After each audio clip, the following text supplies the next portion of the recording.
All right, awesome. Hi, everyone. Welcome back to the Octopus Movement podcast. This is our sanctuary for nonlinear minds where we celebrate unconventional thinkers and tap into their unique power to change the world. I'm very excited about today's conversation. No telling where it's going to go.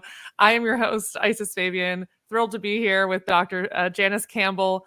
Dr. Campbell is a distance mind body integration specialist, an acupuncturist, herbalist, somatic touch practitioner with a background in education and integrative health, and a recovering union stage manager. And of course, like all people, especially our founding members, what you are, Janice, and what you do cannot be captured in that list of descriptors. Thank you Not at so all. much for being here. Oh, thank you. Thank you. Yeah, those are the highlights, in the if my skills and passions were a mountain range, those are the top peaks. But there's lots of valleys and pits and lower foothills. Wow. Um, no, I'm happy to be here. Thank you. Yeah, what a nonlinear way to think about and describe it. Like, perfect. I loved that. The way that that just projected into my mind. I was like, oh, exactly. Yeah, Amazing. I guess I'll start with a broad question and then we'll get into it. yeah. Um, but I'd love to hear what comes to mind first for you when I ask what you would say is most unconventional and nonlinear about your approach to life.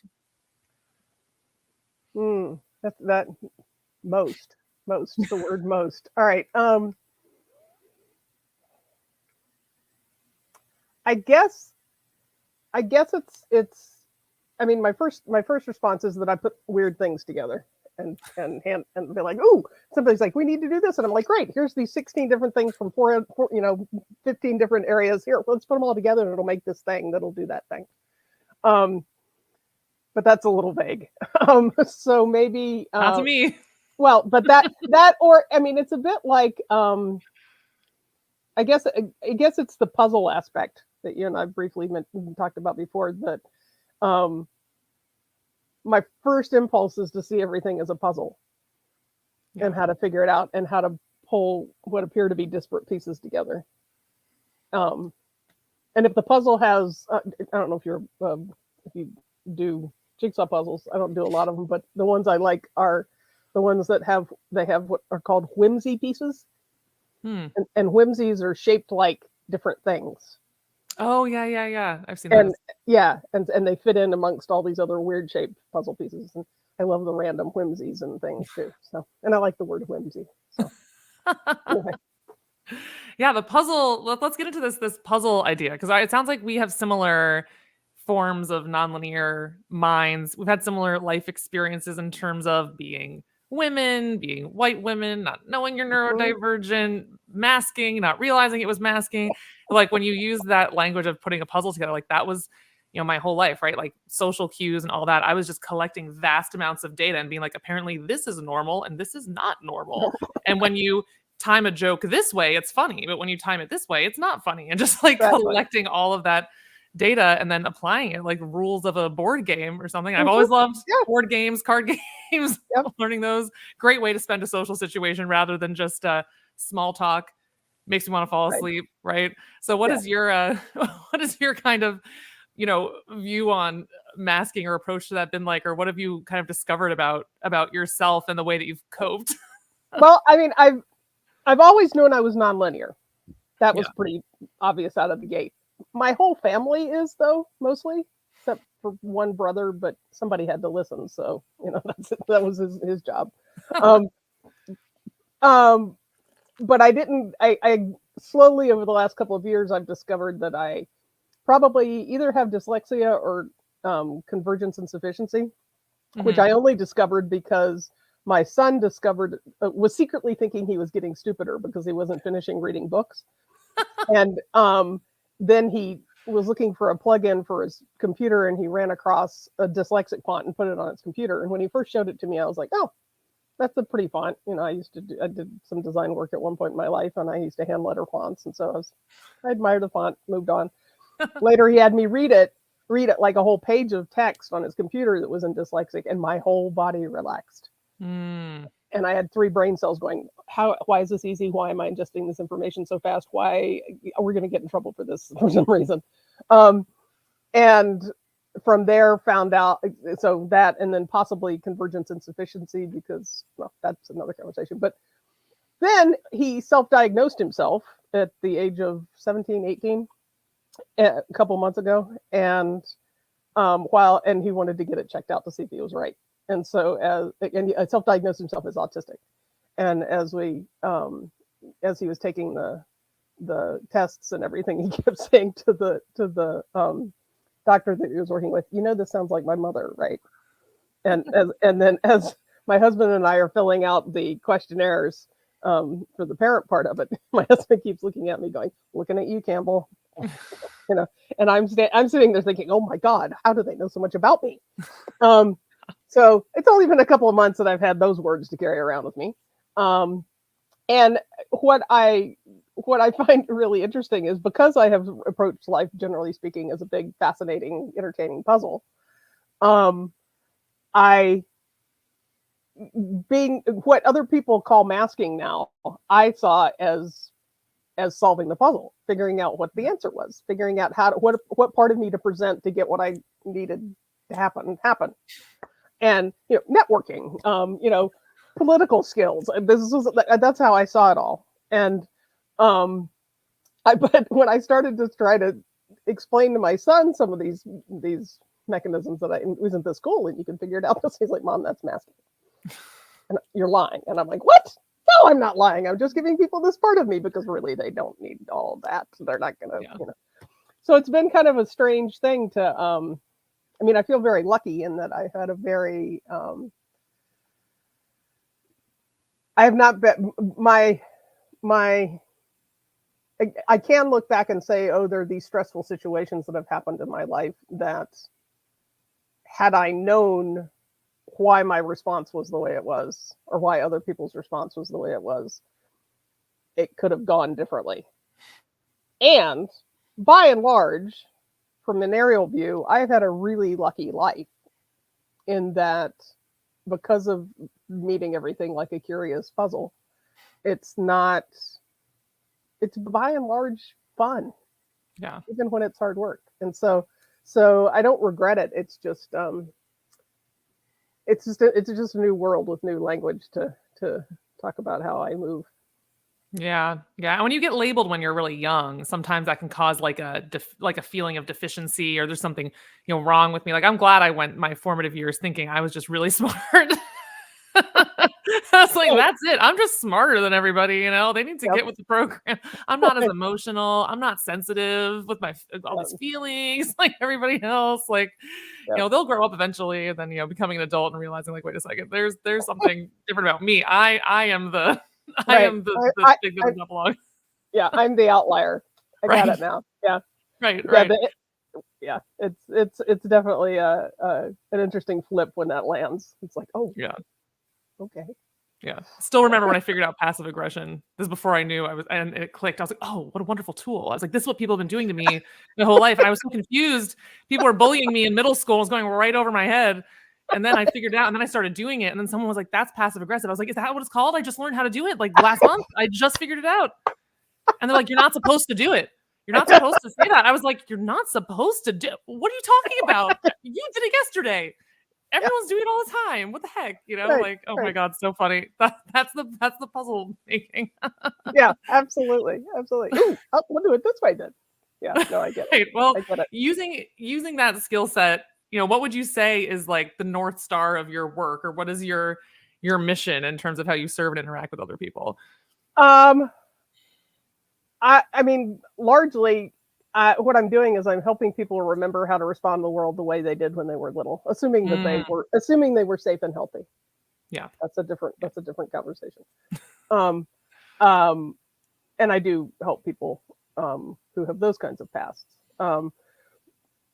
But whether it's in my acupuncture practice, whether it's in my online work with people one-on-one with my distance mind-body integration work, whether it's in my corporate work where I go in and remind a room full of people that they all have bodies, and that they can think from there and feel from there and engage from there without just keeping one part of them in the room.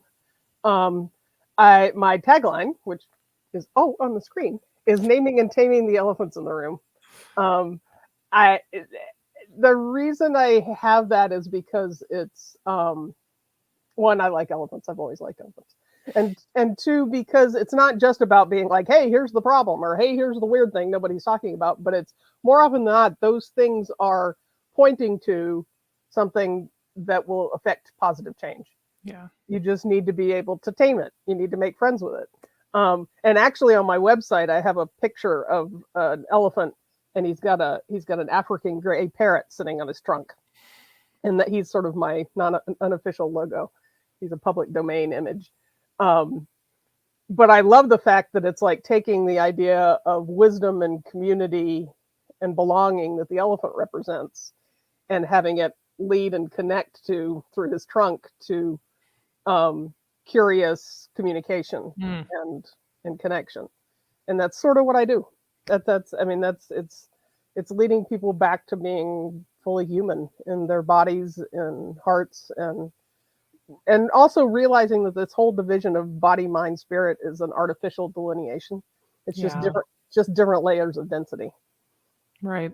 And so all of this of who we are is here so our hearts can experience the world. And so it's really about reminding everybody of that. And so I'm never bored. Because people are so deep and interesting, and they're different every time I see them. And I also, in keeping with all of that, is storytelling, which comes from A, being raised in a large Southern family, and B, having been in theater for 15 years as a stage manager. Stories are very important to me. But oftentimes people tell stories that are so small that they constrict them. And so another piece that I work with people is to help them tell stories big enough to live in. Wow. So that, honestly, really, life is too short not to be having a good time. And I say this, and I think I put a post up one time recently about the two things I say in every interview I've ever done for a job or otherwise. That, and if the process of getting there is not as rewarding as the final product, I haven't done my job. For me or for the other person. Yeah. So that's a really long answer to a very short question, but there you go. I love that. I love that it really hit home when you talked about getting back to how we were as a child. Like, I look at pictures of myself as like a 1-year-old, 2-year-old, and I'm like, I've never looked and felt more like myself than like what is coming through in this picture. And especially from like a gender standpoint too, because I'm agender. I don't know how you identify gender wise, but like I just have no relationship to gender at all. And apparently that's something else that's affiliated with being autistic. I just learned this last week. There's a lot of people who are just like, I just don't feel like the idea that if I were to wake up tomorrow in like a man's body, I would be like, this is different, but I don't care. Like, I get used to it. It doesn't matter, right? Do I want to change this body into a man? No, that sounds horrifying. But like, I don't care, right? It's just I have no connection to the gender construct that is projected onto this corporeal form. Right. No, I get it. I mean, I've always sort of in the back of my mind operated from they're boys and girls, and then there's me. And it's just not bothered me one way or the other. The fallout from that, though, is that misogyny has to be like really clumsily, loudly implemented for me to notice it if it's directed at me. Otherwise, I'm like, okay, wait, clearly you haven't actually met me, so let me explain who I am. You know, it never dawns on me, oh, wait, you're treating me like this because I'm a gray-haired woman. Right. It just doesn't dawn on me. And I don't know how many times somebody has pulled me aside and been like, Janice. And I'm like, oh, really? Really? That's what that was? Oh, okay. But yeah, I'm in there. And our whole house, we're all, with the exception of the cat, she honestly is probably the most gender conforming creature in the house. My son, until he hit puberty, was always from birth, taken for a girl. And I'll never forget him when he was little. He had on a pair of bright pink magenta corduroy pants. And we were at a party, and some girl his age walked up to him, and he was like little, like early elementary school.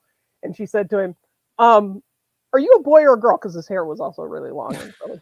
And he said, I'm a boy. And she said, well, you're wearing girls' pants. And he looks down. I happen to be walking by, and he looks down and he goes, no, I'm not. These are my pants, and I'm a boy. Exactly. You know? And then my husband's voice is way higher than mine is. And when he answers the phone, it's always, hello, ma'am. May I please speak to you? And when I answer the phone, ever since I was small, I would get, "Hello, son. How are you?" "Hello, sir." And I'm like, "Yeah, okay, whatever. I don't care." But yeah, so none of us really care, I guess. And when we had our dog was also always mistaken for a girl, even though he was a boy. It's really only the cat. She's like the niece in the Munsters, and that's a way throwback, but yeah.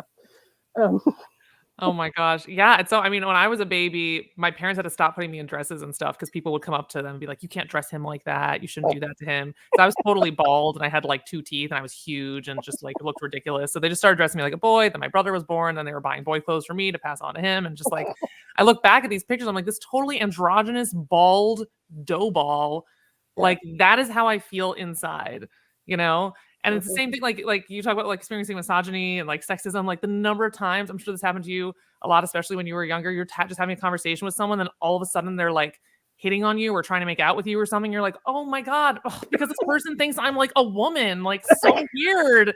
And like a patriarchy, like, I thought I was just having a conversation, right? When you're not like Mhm. constantly seeing yourself in the mirror, you forget. Well, and it happened with age for me too, because up until I graduated from undergrad, everybody always thought I was considerably older than I was. So Mm. when I was a freshman in high school and I was on the university campus looking something up at the library, somebody asked me about the graduate programs. But the 2 weeks after I got my undergrad, I people suddenly started talking to me like I hadn't graduated high school. And I'm like, and I had spent my whole life being flattered that they thought I was older. And then suddenly I was like, what, don't I look smart enough to be? And I got really defensive about it. And then this started doing this weird fluctuating thing up until about mid 30s, where things kind of like everything kind of aligned. And I was like, oh, maybe I've always been 35, and, Right. Oh and, my God. and then, and now, it's a grab bag. It depends on how old the person is, on how old they think I am. And I'm like, well, really, I'm only 8. So whatever you guys figure out, whatever works for you. It's like, you can call me whatever pronouns you want and assign whatever age you'd like, but I'm really an 8-year-old me. So Yep. Yep. here we are. I'm a little boy. I'm also just a non-gendered person in their 30s. I have been that my entire Yep. life. I have been both of those things. And always like the girly stuff though. Barbies, colorful clothes, whatever, but hated shopping. I was the only kid, I think I mentioned this before, only kid in my school who voted for school uniforms. They put it up to a vote. I was like, that's not the most autistic thing I ever did. I don't know what is. But with our remaining time, I want to get into this like community building or like authentic connection building work that Mhm. you do and that you talk about. How do you think like nonlinearity or neurodiversity serves that capacity for authentic connection or just showing up more honestly in relationships, if you think it does?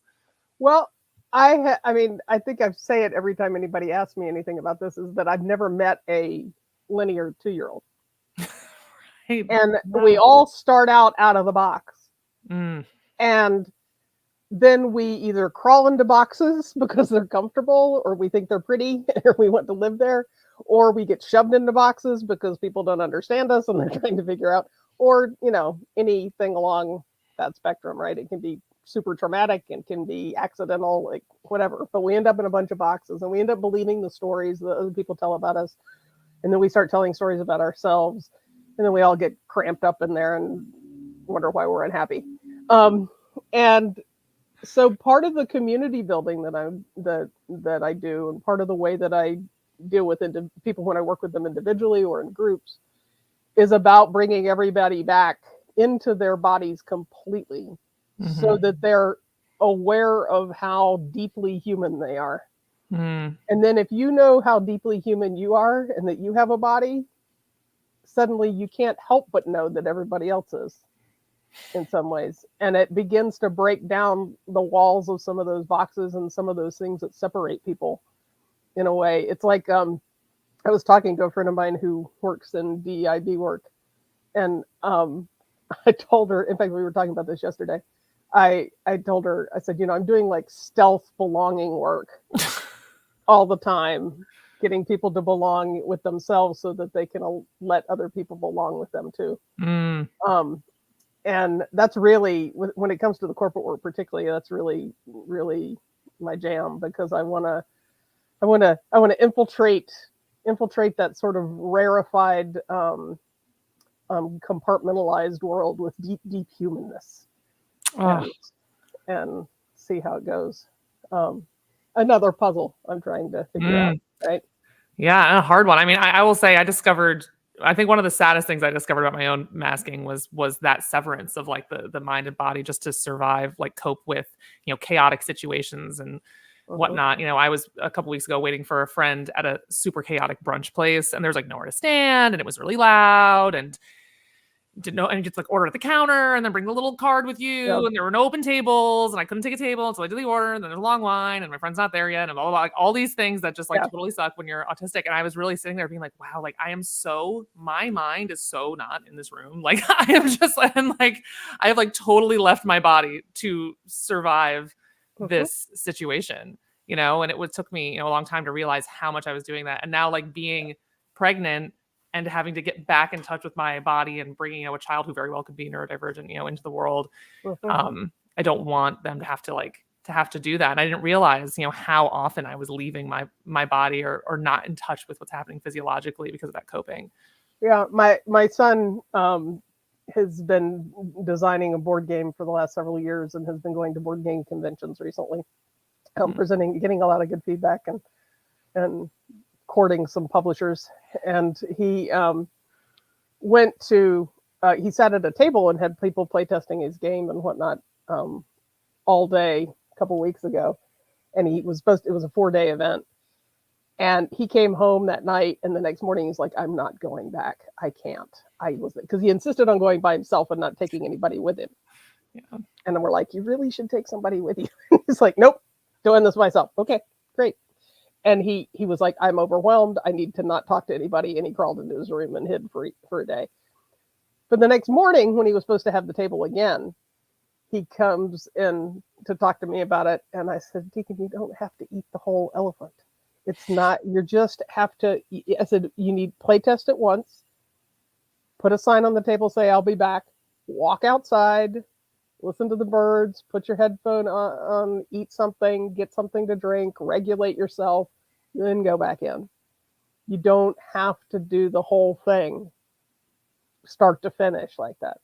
And I think that's something that everybody, whether or not they're living into their nonlinear nature or not, does, is that we hurl ourselves into this, have to get it done, when I was stage managing, I trained myself not to pee for 16 hours. Oh my God. I mean, well, there's many reasons. There are things about stage management that I deeply, deeply miss. The main one being tech rehearsals, because it's a giant moving puzzle that I got to put together. Everybody else hates tech rehearsals because they're the pieces sitting around waiting to be put into those places, but I loved it. Anyway, that's another conversation. I have many other conversations. But he went and he did this thing where he took breaks and he took himself outside and he regulated himself and he came back in and he had a great time and he was able to connect with people and he wasn't tired when he got home. And so I'm often giving homework like to my acupuncture patients of, we're doing all this stuff at work and it's really crazy. I'm like, great, go sit in the bathroom. Nobody will bother you if you're sitting in the stall in the bathroom. Go sit in the bathroom and breathe, and cover your ears or put in earbuds or do whatever you need to do. If it's visual for you and you need to close your eyes, close your eyes. If it's auditory, whatever it is, find your thing. So that you can come back into your body, because I think part of that, as you said, you felt like your mind was all out in outer space and your body was trapped in this really loud environment. Pulling, as another analogy I like is like Wendy sewing Peter Pan's shadow back on, pulling all that back together so you're not smeared across space and time, I think is really an important skill for anybody. Yeah. Yeah, it's never good to be out of touch with your body. And it's hard when we're so clear on like following rules and like we just want to know what's going on. Like I was talking to someone recently who has an autistic child and they were like, it's really hard for me to get me to understand why he doesn't have to police everyone in his kindergarten class, right? And tell them like, hey, you're not allowed to do that. You're not allowed to do that, right? And I'm always telling him like, that's not your job, but he keeps doing it. I'm like, because he's not doing it because he thinks it's his job. He's doing it because he was given a set of rules. He's following the rules. Someone else isn't following them, and there's no consequences. So he's trying to figure out what the heck are the real rules. That was my situation too. I was like, someone tell me the real rules, because the ones that have been articulated to me are not being applied. I just want to know what's going on. Like, you know, and there's the lack of awareness that we're not just absorbing this information. Yeah. Well, my mom used to have a story that she told about each one of the six of us. I'm the youngest of six, and my closest sibling is 12 years older, and the oldest one is 21 years older than me. So I was sort of an only child in a big family. There's a story she told about one of my sisters. I will not divulge which one. And my sister was like in first or second grade, and her teacher looked out the window during recess, and there's my sister telling everybody what to do. And this happens for a couple of days, and finally the teacher brings her in and says, you need to let people play the way they're going to play. You need to let them decide what they're going to do. She said, okay, yes, ma'am. And so, and my sister was one of those people. She is continued to this day one of those people that is just, everybody loves her. She's sweetness and light. And so part of the reason she was getting away with telling everybody how to play. So a couple of days passed, teacher looks out the window again, there she is again, telling everybody what to do. And she calls her right back in. She says, I thought we talked about this. And my sister said, yes, I know, but I haven't decided how I'm going to let them decide. Oh my gosh. Amazing. Yeah. So there's that piece too of, you know, wanting to order your environment. Yeah. Yeah. And wanting to reduce the amount of like variables, right? Of like, you know, that's why I'm like, the most exploratory thing I'm going to eat is going to be like in the safety of my own home versus like I'm going to a wedding or something like that, right? Where it's like there's something weird. I'm like on offer, I'm like, no, I'm going to eat something I've eaten many times, just trying to reduce how many variables are at play, right? It's just so much when you're just so sensitive to everything in your environment and trying to act like a normal person in terms of how you're making conversation and the questions you're asking and the information that you're sharing. That takes a whole lot of mental energy. I guess when we talk about these, like showing up more authentically with each other, and I think a lot of us are naturally good at this, or we think we're showing up authentically, but then we're kind of parsed or perceived as very different than what we're putting on the table. Yeah. But what are some ways that we can practice improving our ability to connect with one another on a more honest and authentic level? Or like, you know, so many people are miserable at work and having isolating experiences at work, like maybe something around harmonizing the work and self-care, like whatever direction you want to take that answer. And I have 2 minutes? All right, let me think. Well, okay. Quick and, you know, self-promotionally sort of answer is that on my website, if you go to the DMBI page, at the bottom of it, there are 2 short 5-minute audios that you can listen to that will help put you back into your body really quickly. So there's that. Awesome. My gift to the world. In addition to that, when an emotion comes up, when you feel stressed, which by the way is really only a word for like inanimate objects and load-bearing walls, but again, another conversation. But when you feel some emotion rising up, or sinking, or doing whatever the emotion's doing, something grabbing your attention, find where it is in your body, and work to shift that sensation in your body. And by shifting the sensation in your body, it will shift the rest of it. So if it's feeling of tension in your legs or your arms, run up and down the stairs. Or stand up and sit down a lot in your chair, or something to move that, and then that'll change the emotional state. But find where it is in your body, and find, because the other thing too is that sometimes because at work, we, particularly if you're, you know, in the cubicle world, you forget to eat, you forget to drink water, you forget to go to the bathroom. Check all those things too, to see if that's going on. And figure out what works for you to re-regulate. If it's going and standing at the end of the hall and looking out the window and getting lost in the cloud for a minute, do that. If it's putting on a song that always lightens your heart, plug your earbuds in, listen to the song, close your eyes, then come back. Find the thing that works for you, that puts you, that takes all those pieces of you and says, oh, by the way, yeah, they're all the same thing. and pulls you back into yourself. And then the more you do that, the more often you'll be able to do that in the moment when you practice the little things by yourself. The more often you can be in that meeting where somebody says that inflammatory thing, and your body will automatically go, "Oop, sink, ground. Yep. Okay, well, this is actually what I think about it, or this is what really happened," as opposed to "this is what really happened," which is never good for anybody. Yeah. Well, that was really helpful. Thank you for such practical insights. And I'll remind everyone about the recordings on your website, which you can find on the screen right now, drjanicecampbell.com. Thank you so much. There you have it, everyone. Loved seeing what everyone was sharing in the comments. This is another taste of one of the incredible founding minds of the Octopus Movement. Remember to embrace what makes you weird, unleash your nonlinear superpowers, and join the movement for a future that blooms. That is a wrap on this episode of the Octopus Podcast for now. Looking forward to swimming with you next time. Great hanging out with you, Janice. Likewise. Bye, everybody. Bye, everyone.